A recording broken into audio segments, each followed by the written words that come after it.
doing fine, Phil. And I was just thinking now, the more things change, the more they stay the same. You know, when Joe Namath was quarterbacking the New York Jets, Lou Holtz told me one time after the fact, he said that he could not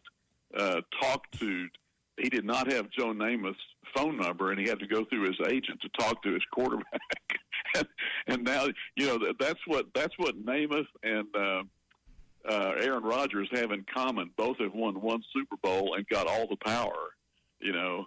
And, man, it just shows, this thing that the owner, Woody Johnson, said about talking to Aaron Rodgers but not about the football team, this is the stupidest thing I've ever heard. And then the coach gets fired a little bit later. Well, especially it's a team where the defense is playing well enough. It's the offense that is kind of not playing well, more on the quarterback. Saleh's more of a defensive-minded coach. I was reading that he was about to fire the offensive coordinator, Nathaniel Hackett, and then Woody Johnson got to him before he could do that. Well, Rodgers wants to run the offense his way. He's always been that way, and now we'll see if it works. I mean, I think he averaged 5 yards per pass the other day, the way they ran it, and then now we'll see what he does going forward. It's interesting seeing, you know, where the players have the power in some situations, and then in this situation, a player who's only played, how many games has Rodgers played for the Jets? Even is it 5 in the last 2 years? It's the money too. Yeah, one last year. That's about it. That's right. And he's got a gimpy ankle, but I'm supposing he can get over that. Just as we, you know, do we think that Taylen Green's going to be 100% in the next ball game? What do you guys think? Well, that's what we were getting into in the last segment is, you know, I mean, and I think Matt made a really good point. Maybe if he isn't at 100%, if he's about 80 or 85%, and he's not as elusive, not as quick, and feels just a little discomfort in that leg and that knee, maybe it forces him to read the defense a little bit more. Not, you know, I've seen the word panic thrown out when it comes to how he plays quarterback, and maybe that's legit in some cases. But I thought that was an interesting vantage point from Matt. The Democrat Gazette said that he had a strained MCL. I have not seen that as official announcement. Of course, there's no, you know, they're quiet this week, but others call it a hyperextended knee. What you hope is that there's not some loose cartilage or something in there, but who knows? I mean, we don't know.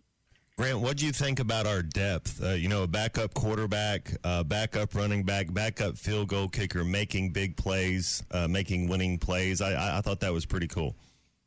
Yeah, you know, and I thought Herbstreit had a great point during the game when he said Arkansas can't get this ball at their own 20. And so it was huge, those two punts by Bale of 66 and 65 yards, and that Arkansas could get it back at the 40. And I think didn't Satania have a little bit of a return there to get them to that point? And then they, you know, they moved 40 yards or so, and then Tennessee flopped. And I'm going to ask you, Matt, you're the coach there. You're looking at a situation where maybe you get the ball back with 8 or 10 seconds left, down by 2 points after the chip shot field goal. Do you do what Tennessee's coach there did and try to take the book? Because they got back to Arkansas's 15-yard line doing it the way he did it.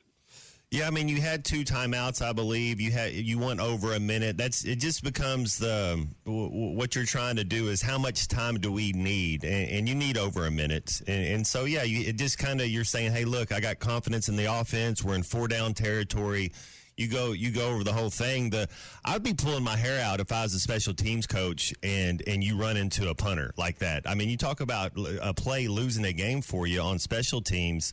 If you're not going to get the ball, you cannot get anywhere near that guy. It wasn't even on like an attempted block of the punt. I mean, he just sort of. I think it seemed like he decided like I was going to go elbow this kid in the head. And really, even though it was a great acting job by Bale, they could have called roughing the kicker there. You know, I mean, it was a big enough hit, right? Well, I mean, yeah, it certainly looked like it was, but and I saw it was in the Democrat Gazette where one of the readers had sent in a question about the Arkansas offense, where I had not really, it hadn't hit me that last year in the first 3 SEC games, Grant, they scored more points than they have in the first 3 SEC games this year. Now, part of that, they played LSU last year earlier than this year. That defense was absolutely terrible. I think that's got to be a reason why. But point being is that they're a lower scoring offense against SEC teams through 3 games than last year. That said, next 2 opponents, LSU, Mississippi State, not the best defensive teams. Mississippi State really struggling. So I would think with Green you're going to be able to get it going a lot more than with Singleton. But I have a sense you get a chance to kick the offense into maybe a higher gear in terms of finishing drives, touchdowns once you get into the red zone these next 2 games, Grant. Yeah, I mean, I said last week that I thought if Arkansas could get a 150-150 standoff in rushing and a standoff in turnovers, they could win the game. And they got outrushed 174-134, but that was close. Or I think it was 178-134, something like that. But that was close enough, with the way the rest of the.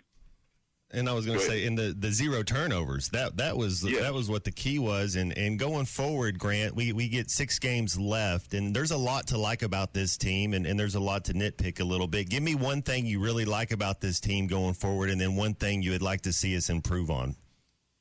Well, I've liked Green all along, and I know a lot of people were apoplectic about his passing percentage, but that improved quite a bit last week, and he's definitely a two-way threat when he's healthy, and so that part. And then I think the defense, a guy said to me yesterday or the day, I can't remember, but he said Travis Williams is going to be the Broyles Award winner this year, has a chance to be the Broyles Award winner. Now, that's assuming they continue to have team success. Yeah, we win 9 games. I could see that. Yeah, and so, but it's interesting because LSU Ole Miss this week. Ole Miss is favored at LSU on a Saturday night, if you can conceive of such a thing. But it's because you mentioned the LSU defense is suspect, and obviously Ole Miss is very good. Apart from that loss last week, so I mean, how do you guys see that game shaking out Saturday night? I got LSU. I'm going Ole Miss. I was really impressed how Ole Miss played against South Carolina on the road. I think they'll be fine. On paper, but I got to go with Death Valley, I think, in the Saturday night magic there. It's a strange brew down there on a Saturday night. Oh, gosh. Yeah. It's amazing, especially after a loss and you're walking back to your car and the LSU fans have some very choice things to say to you. It's not the other fan bases aren't quite like that towards broadcasters, but LSU is. I told you about the time, Phil. One time we had our rental car with about 4 sports writers in there got hit and disabled, and so we're on the highway trying to get to the game, and the band bus comes by, so we piled into there. We flagged them down, and when we got to the game, LSU fans were there with their liquor bottles and everything. This is a day game, and they physically shook the bus. I mean, it looked like, they were tilting it back and forth. This is the band bus, okay? That's what LSU fans were like back then. Staying up late for baseball play. I couldn't make it to the end of the Dodgers-Padres last night.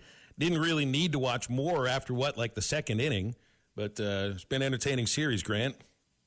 Yeah, I've watched a lot of this baseball, Phil. I don't know about you, but this is the best, at least early postseason collection of games I can ever remember. I mean, just back and forth games, crazy good. And I hope the rest of the playoffs are like this.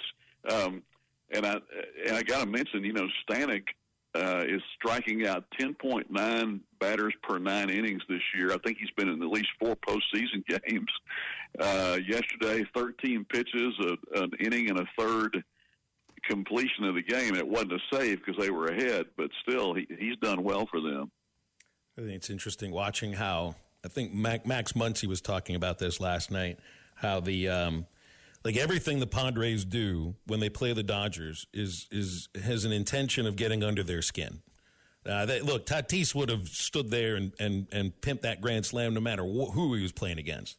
But there's a certain thing. I mean, that like Machado, the way he threw the ball into the dugout. I think this may be the best rivalry in baseball right now. Yeah, it's pretty good, and the Padres have a chance to get him. But speaking of theatrical players, Phil, Luis Tiant died at age 83, not too long after Pete Rose died at 83, and they were both in that great 75 World Series. And I did not see in the story where Tiant is a Hall of Famer. Have I missed that? Is he not in the Hall of Fame? He did not. He did not get voted into the Hall of Fame. That's right. 220-something wins, I think, and a 3-something ERA. And who knows? Maybe he'll get in someday. But it's a lot of interesting things going on in sports right now, guys. I said that they're having this meeting with the Big Ten and the SEC in Nashville this week. And 15 of the top 25 teams in the country are in one or the other of those conferences. And now I read that it's going to a 14-team playoff by 2026. Why not just let all 128 in? Let's just and then have it. All you got to do is win 7 games to be in postseason to be the national champ. Let's just let everybody in. Grant, what I'm getting a sense, and there's so many proposals that seem that they're coming out. This college student football league that's been proposed, this Project Rudy, which some private equity groups are pitching and sending out there. And then there's this meeting that's I think it's starting today and going through tomorrow in Nashville with the SEC athletic directors and the Big Ten athletic directors. Of course, the commissioners will be there as well. And what I'm getting a sense from that meeting, yeah, there's scheduling they'll talk about and trying to get more teams into the college football playoff, of which the scheduling, I think, is part of it. But what I'm getting a sense is that these two leagues just look to separate themselves from the others, even more so than they are now. And hey, it's like they're having this meeting at the perfect time to have a counterpoint to a college student football league or a Project Rudy, in which, man, that sounds like an amazing idea, but it'd be really far-fetched to actually convince the people you got to convince to do that, which would be the people who are meeting in Nashville these next 2 days. And they don't need to separate themselves because these two leagues already are separated from everybody else. They're getting too heavy-handed, and all it's going to take is about one more pandemic, and then what we're talking about with Rudy may happen naturally. Wouldn't it be amazing if your football team consisted of the people on your campus that went out and played, and then you cheered for all those people like it used to be way, way back in the day? And I think there are 32 players from Arkansas out of 120 on this roster, and about 14, 15 really play, and by 8 or 9 play significantly. And that is totally different from the way it used to be. But in this era of big money and filling up the stadium and yelling like crazy for great football plays, I think probably most fans are okay with the way it is now. Grant, we'll leave it there. Always appreciate your visits. Thank you very much. Thanks, guys. See you. You got it.